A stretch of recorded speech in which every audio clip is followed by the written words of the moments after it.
அன்பு மாணவர்களுக்கு இனிய காலை வணக்கம். இன்றைய வகுப்பில் நாம் இயல் 6இல் இடம்பெற்றிருக்கக்கூடிய பாடப்பகுதிகள் பற்றி ஒரு அறிமுகத்தை இப்போது பார்ப்போம்.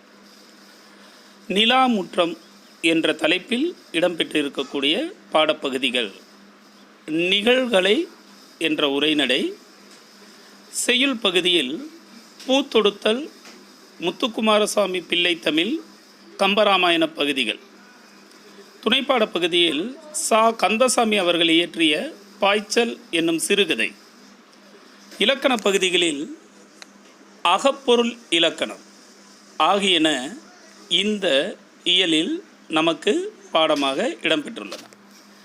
இன்று நாம் முதலில் உரைநடை பகுதியை பார்க்க இருக்கிறோம். இந்த உரைநடையின் தலைப்பு நிகழ்களை.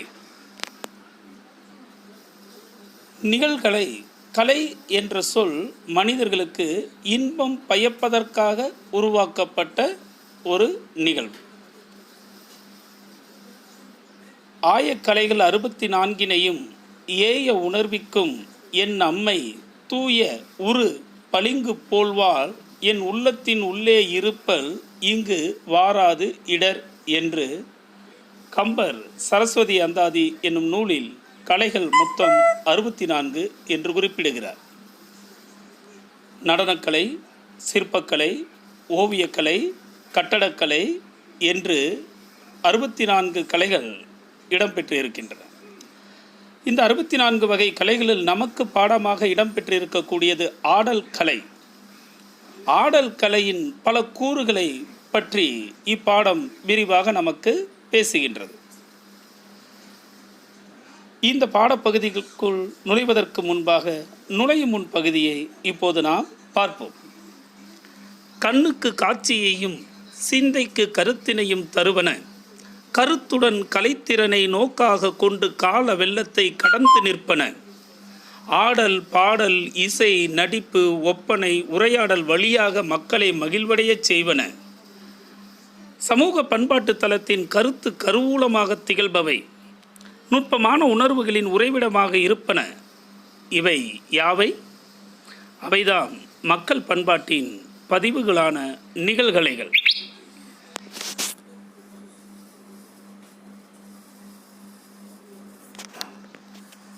சிற்றூர் மக்களின் வாழ்வியல் நிகழ்வுகளில் பிரித்து பார்க்க இயலா கூறுகளாக திகழ்பவை நிகழ்கலைகள். இவை மக்களுக்கு மகிழ்ச்சி என்னும் கனி கொடுத்து கவலையை போக்குகின்றன. சமுதாய நிகழ்வுகளின் ஆவணங்களாகவும் செய்திகளை தரும் ஊடகங்களாகவும் திகழ்கின்றன. பழந்தமிழ் மக்களின் கலை, அழகியல், புதுமை ஆகியவற்றின் எச்சங்களை அறிவதற்கு தற்காலத்தில் நிகழ்த்தப்படும் கலைகள் துணை புரிகின்றன. இன்று நாம் உலகில் எந்த பகுதியில் என்ன நிகழ்ந்தாலும் உடனுக்குடன் அறிந்து கொள்வதற்கு நமக்கு தொலைக்காட்சி, திறன்பேசி, கணினி என்று பல கருவிகள் துணை புரிகின்றன. அன்றைய காலகட்டத்தில் மக்கள் செய்திகளை அறிந்து கொள்வதற்கும் உலகத்தின் பல பகுதிகளில் நிகழக்கூடிய செய்திகளை உணர்ந்து கொள்வதற்கும் கலைகளே துணை நின்றன. அவ்வாறு விளங்கக்கூடிய கலைகளில் ஒன்றாக திகழக்கூடிய கரகாட்டத்தை குறித்து நாம் இப்பொழுது விளக்கமாக காண்போம். பன்னெடுங்காலமாக மக்களால் விரும்பப்படும் மரபார்ந்த கலைகளில் ஒன்று கரகாட்டம். இந்த கரகாட்டம் நீங்கள் கிராம பகுதிகளில், ஊர் கோயில் திருவிழாக்களில் கட்டாயம் கண்டிருப்பீர்கள்.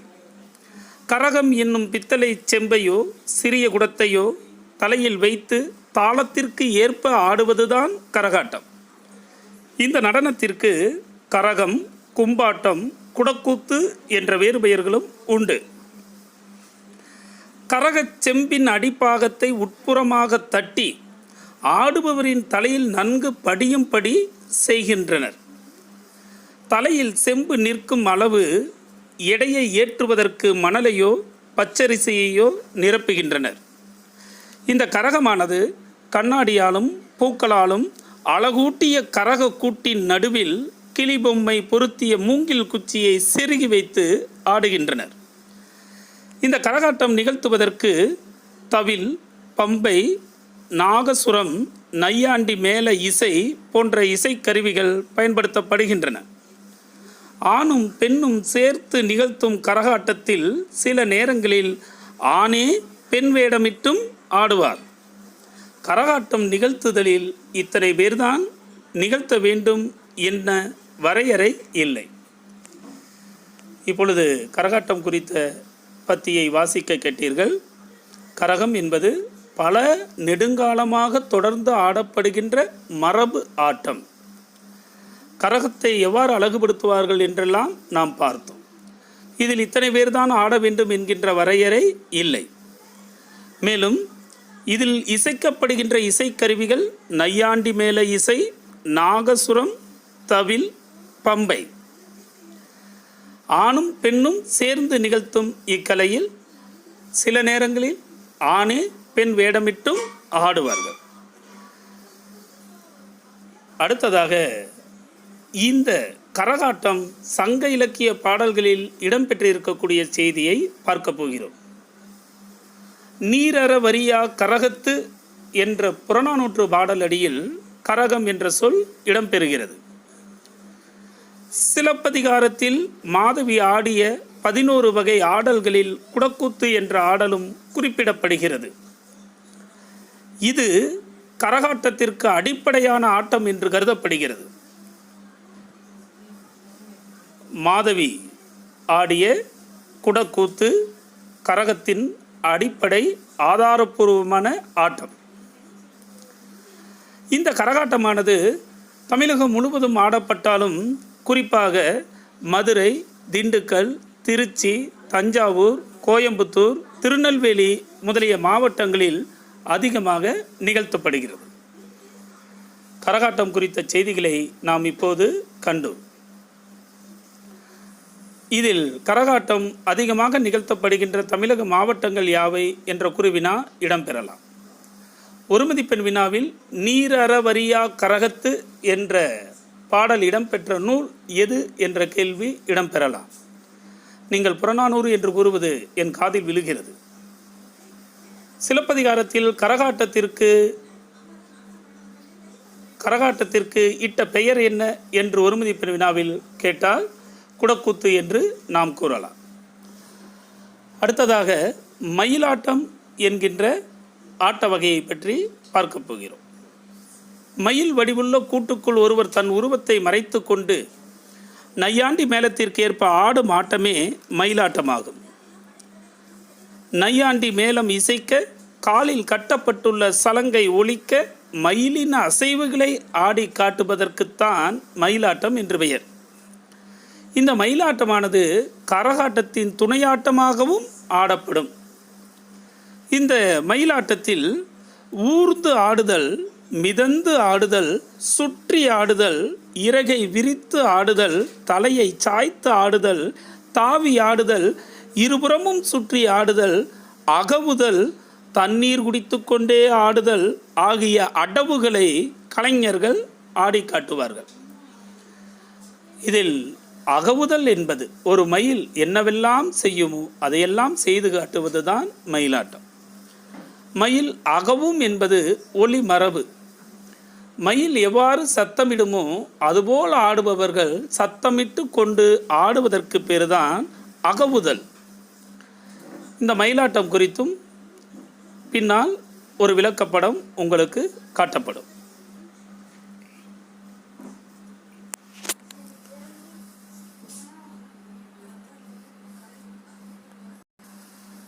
மயிலாட்டம் மயில் வடிவ கூண்டு ஒரு படமானது இங்கு தரப்பட்டுள்ளது.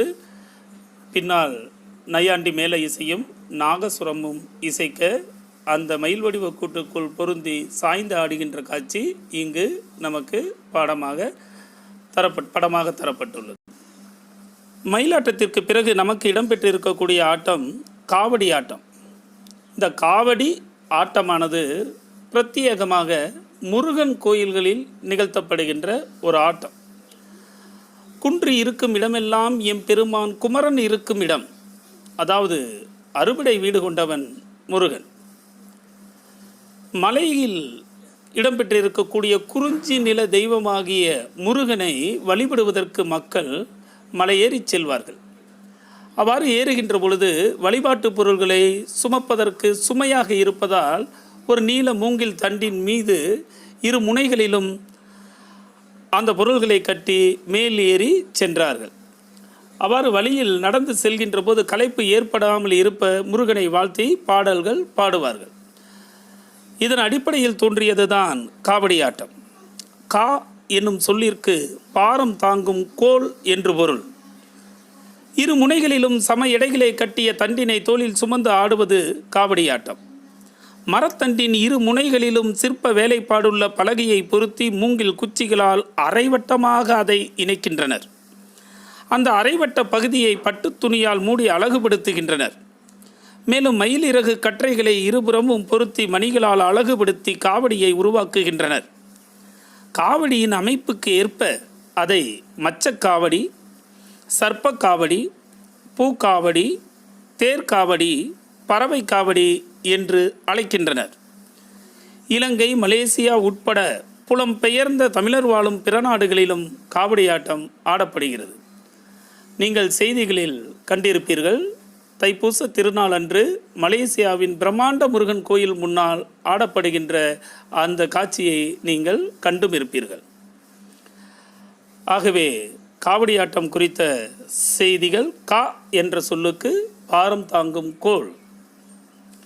இரு முனைகளிலும் சிற்ப வேலைப்பாடுள்ள பலகையை பொருத்தி அரைவட்டமாக இணைக்கின்ற போது அது வளைவு தன்மையை பெறுகிறது. மேலும் அதை பட்டு துணியால் மூடி அழகுபடுத்துவார்கள். காவடி ஆட்டத்தின் காவடி வகைகள் என்ற கேள்வி இடம்பெற்றால் மச்சக்காவடி, சர்ப்பக்காவடி, பூக்காவடி, தேர்காவடி, பறவை காவடி என்று பதில் எழுதலாம். அடுத்ததாக நாம் ஒயிலாட்டம் பார்க்க இருக்கிறோம். ஒயில் என்ற சொல் தமிழின் சிறப்பு வாய்ந்த சொற்களுள் ஒன்று. இந்த சொல்லில் இருந்துதான் ஆங்கில சொல்லான ஸ்டைல் என்ற சொல் பிறந்ததாக மொழிநூல் ஆராய்ச்சியாளர்கள் குறிப்பிடுகிறார்கள். இந்த ஒயிலாட்டம் ஒரே நிற துணியை முண்டாசு போல கட்டியும் காலில் சலங்கை அணிந்தும் கையில் வைத்துள்ள சிறு துணியை இசைக்கேற்ப வீசியும் ஒயிலாக ஆடும் குழு ஆட்டமே ஒயிலாட்டம். உணர்ச்சிக்கு ஏற்ப பாட்டின் சந்தமும் சந்தத்திற்கு ஏற்ப ஆட்டத்தின் இசையும் மாறி மாறி பார்ப்பவர்களின் மனத்தை ஈர்க்கும். இதில் கம்பீரத்துடன் ஆடுதல் என்பது தனிச்சிறப்பு. ஒயிலாட்டம் இரு வரிசையாக நின்று ஆடப்படும். ஒருவருக்கொருவர் இடம் விட்டு விலகி நின்று ஆடும் இந்த ஒயிலாட்டத்தை பெரும்பாலும் ஆண்கள் மட்டுமே ஆடுகிறார்கள். ஒரே குழுவில் வயது முதிர்ந்தவர்களும் இளைஞர்களும் இணைந்து ஆடுவதும் உண்டு. இந்த ஒயிலாட்டத்திற்கு இசைக்கப்படும் இசைக்கருவிகள் எவை என்றால், தோளால் கட்டப்பட்ட குடம், தவில், சிங்கி, டோலக், தப்பு என்று சொல்லப்படுகின்ற பறை. இந்த இசைக்கருவிகள் ஒயிலாட்டத்திற்கு பயன்படுத்தப்படுகின்றன. ஒயிலாட்டம் ஆண்கள் மட்டுமே ஆடப்படுகின்ற ஆட்டம். ஒரே நிற துணியை முண்டாசு போல் தலையில் கட்டிக்கொள்வார்கள். கையில் சிறு துணி வைத்திருப்பார்கள். இசைக்கேற்ப கையை வீசி வீசி ஆடுகின்ற ஆட்டம் ஒயிலாட்டம். இதுவரை நாம் பாடப்பகுதியில் கரகாட்டம், மயிலாட்டம், காவடியாட்டம், ஒயிலாட்டம் என்ற 4 வகை ஆட்டங்களை பற்றி கண்டோம். இதற்கு அடுத்ததாக நமக்கு இடம்பெற்று இருக்கக்கூடியது தேவராட்டம், சேவையாட்டம். தேவராட்டம் வானத்து தேவர்கள் ஆடிய ஆட்டம் என பொருள் கொள்ளப்படுகிறது. இதுவும் ஒயிலாட்டம் போன்று ஆண்கள் மட்டுமே ஆடுகின்ற ஆட்டம். இந்த ஆட்டத்திற்கு உருமி என்று அழைக்கப்படுகின்ற தேவதுந்துபி என்ற இசைக்கருவி பயன்படுத்தப்படுகிறது. இந்த தேவராட்டமானது வேட்டி கட்டியும் தலையிலும் இடுப்பு பகுதியிலும் சிறுதுணி கட்டியும் கால்களில் சலங்கை அணிந்தும் எளிய ஒப்பனையுடன் நிகழ்த்தப்படுகின்றது. இந்த ஆட்டத்தில் பெரும்பான்மையாக 8 முதல் 13 கலைஞர்கள் கலந்து கொள்ள வேண்டும் என்பது பொது மரபு. தேவராட்டத்தில் 8 முதல் 13 நபர்கள் கலந்து கொள்ள வேண்டும் என்கின்ற விதி உண்டு. இந்த தேவராட்டம் சடங்கு சார்பாக ஆடப்படுகின்ற ஓர் ஆட்டம். சடங்கு சம்பந்தமாக ஆடப்படுகின்ற ஆட்டம் எது என்றால் தேவராட்டம் என்று சொல்லலாம். தேவராட்டம் போன்றே ஆடப்பட்டு வருகின்ற கலை சேவையாட்டம். ஆட்டக் கலைஞர்கள் சேவை பலகை, சேமக்களம், ஜால்ரா ஆகிய இசைக்கருவிகளை இசைத்து கொண்டு ஆடுவதால் இதற்கு சேவையாட்டம் என்று பெயர் வந்தது. இந்த சேவையாட்டமானது இசை சார்பு கலையாகவும் வழிபாட்டு கலையாகவும் நிகழ்த்தப்படுகிறது. இசை சார்பு கலையாகவும் வழிபாட்டு கலையாகவும் நிகழ்த்தப்படுகின்ற கலை எது என்றால் சேவையாட்டம். சேவையாட்டத்திற்கு பிறகு நமக்கு இடம்பெற்றிருக்கக்கூடியது பொய்க்கால் குதிரை ஆட்டம். பொய்க்கால் குதிரை நிஜக்கால் அல்ல, பொய்க்கால் குதிரை.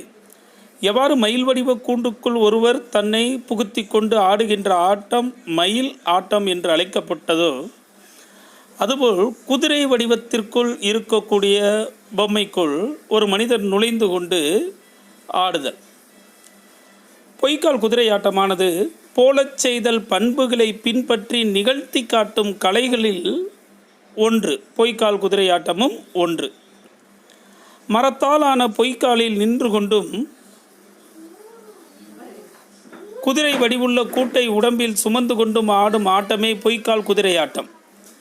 அரசன் அரசி வேடமிட்டு ஆடப்படும் இந்த ஆட்டம் புரவி ஆட்டம், புரவி நாட்டியம் என்ற பெயர்களிலும் அழைக்கப்படுகிறது.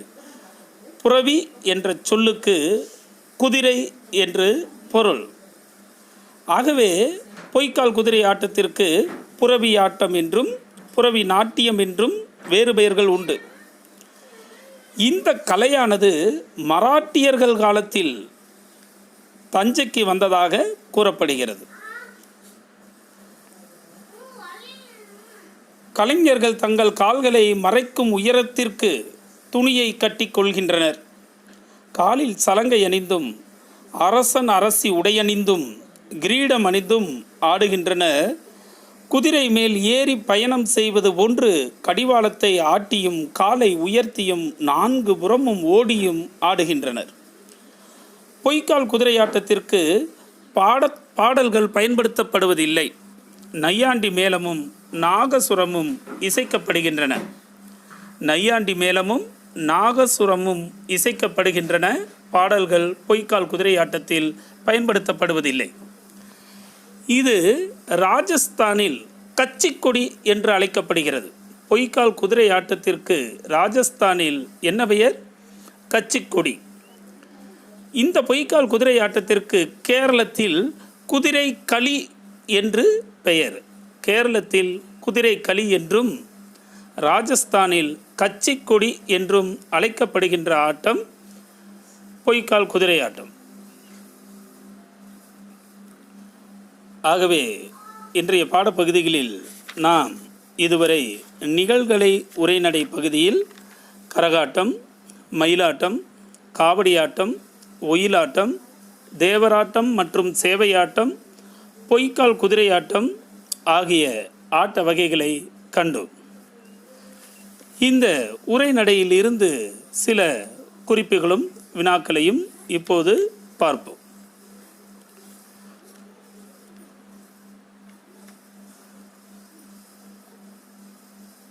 கரகாட்டம் நிகழ்த்துதலில் இத்தனை பேர்தான் இடம்பெற வேண்டும் என்ற வரையறை இல்லை. எத்தனை பேர் வேண்டுமானாலும் ஆடுகின்ற ஆட்டம் கரகாட்டம். பாரம் தாங்கும் கோல் என பொருள் தருகின்ற சொல் எது என்றால் நீங்கள் சொல்லிவிடுவீர்கள். என்ன சொல்? கா. கா என்ற சொல்லுக்கு பாரம் தாங்கும் கோல் என்று பொருள். நீர் அற வரியா கரகத்து என்று கரகத்தை குறிப்பிடும் இலக்கியத்தின் பெயர் புறநானூறு. நாட்டுப்புற மக்களால் நிகழ்த்தப்படுகின்ற கலை வடிவங்களை பற்றி நாம் பார்த்து கொண்டு இருக்கின்றோம். கரகாட்டம் வேறு எவ்வாறெல்லாம் அழைக்கப்படுகிறது என்று வினா தொடுத்தால் நாம் சொல்லிவிடுவோம். கரகாட்டம், நடனம், கரகம், கும்பாட்டம், குடக்கூத்து என்று அழைக்கப்படுகிறது என்று பதில் சொல்லிவிடுவோம். கரகாட்டத்தின் துணையாட்டமாக விளங்கப்படுகின்ற ஆட்டம் எது? மயிலாட்டம். கரகாட்டத்தில் பயன்படுத்தப்படுகின்ற இசை கருவிகள் யாவை என்று குருவினாவில் கேட்டால் நையாண்டி மேள இசை, நாகசுரம் என்று நீங்கள் பதில் சொல்லிவிடுவீர்கள். நையாண்டி மேள இசை, நாகசுரம், தவில், பம்பை. தவில், பம்பை, நையாண்டி மேள இசை, நாகசுரம் போன்ற கருவிகள் கரகாட்டத்தில் பயன்படுத்தப்படுகிறது. கரகாட்டம் குறித்து இடம்பெற்றிருக்கக்கூடிய ஒரு காப்பியம் எது என்று கேட்டால் சிலப்பதிகாரம் என்று சொல்லிவிடலாம். சிலப்பதிகாரத்தில் கரகாட்டத்தை எவ்வாறு அழைக்கிறார்கள்? குடக்கூத்து என்று அழைக்கிறார்கள். அடுத்ததாக மயிலாட்டத்தின் ஆட்ட முறைகள் பற்றி எழுதுக என்றால் ஊர்ந்து ஆடுதல், மிதந்து ஆடுதல், சுற்றி ஆடுதல், இறகை விரித்தாடுதல், தாவி ஆடுதல், தலையை சாய்த்தாடுதல், இருபுறமும் சுற்றி ஆடுதல், அகவுதல், தண்ணீர் குடித்து கொண்டே ஆடுதல் ஆகிய அடவுகளை பின்பற்றுகின்ற ஆட்டம் மயிலாட்டம். பாரந்தாங்கும் கோல், மலைமேல் உள்ள முருகனை தரிசிப்பதற்கு பக்தர்கள் காவடி எடுத்துக்கொண்டு ஆடிச் செல்கின்ற ஆட்டமே காவடி ஆட்டம். இது மலேசியா உட்பட்ட புலம்பெயர் நாடுகள், தமிழர்கள் எங்கு உலகின் பல பகுதிகளுக்கு சென்றோரோ அங்கெல்லாம் ஆடப்படுகின்ற கலையாக விளங்குவது காவடியாட்டம். ஒயிலாட்டம் ஒரே நிற துணியை முண்டாசு போல் கட்டிக்கொண்டு சிறு துணியை கையில் வைத்து கொண்டு ஆடுகின்ற ஆட்டம் ஒயிலாட்டம். ஆண்கள் மட்டுமே ஆடக்கூடிய ஆட்டம். இரு வரிசையில் நின்று ஆடுவார்கள். கம்பீரமாக ஆடுவதே இந்த ஆட்டத்தின் சிறப்பு. இந்த ஒயிலாட்டத்திற்கு பயன்படுத்தப்படக்கூடிய இசைக்கருவிகள் தோளால் கட்டப்பட்ட குடம், தவில், சிங்கி, டோலக், தப்பு போன்ற இசைக்கருவிகள். தேவதுந்துபி எந்த ஆட்டத்திற்கு பயன்படுத்தப்படக்கூடிய இசைக்கருவி? தேவராட்டம். தேவராட்டம் போன்றே ஆடப்படும் மற்றொரு வகை ஆட்டம் சேவையாட்டம். சேவையாட்டத்தில் பயன்படுத்தப்படக்கூடிய இசைக்கருவிகள் சேவை பலகை, சேமக்களம், ஜால்ரா. சேவையாட்டமானது இசைச்சார்பு கலையாகவும் வழிபாட்டு கலையாகவும் நிகழ்த்தப்படுகின்றன. பொய்க்கால் குதிரையாட்டம் எங்கிருந்து தமிழகத்திற்கு வந்தது? ஆம், மராட்டியர் காலத்தில் இது மகாராஷ்டிராவில் இருந்து தமிழகத்திற்கு வந்தது. பொய்க்கால் குதிரைக்கு ராஜஸ்தானில் என்ன பெயர்? கச்சிக்கொடி. கேரளத்தில் எவ்வாறு அழைக்கப்படுகிறது? குதிரைக்களி. இது இன்றைய பாடத்தில் இடம்பெற்றிருக்கக்கூடிய முக்கிய குறிப்புகள். இன்றைய பாடம் உங்களுக்கு மிகவும் பயனுள்ள வகையில் இருந்திருக்கும் என்று நம்புகிறேன். இந்த உரைநடையின் தொடர்ச்சியை நாளை நாம் காண்போம். நன்றி மாணவர்களே, நன்றி.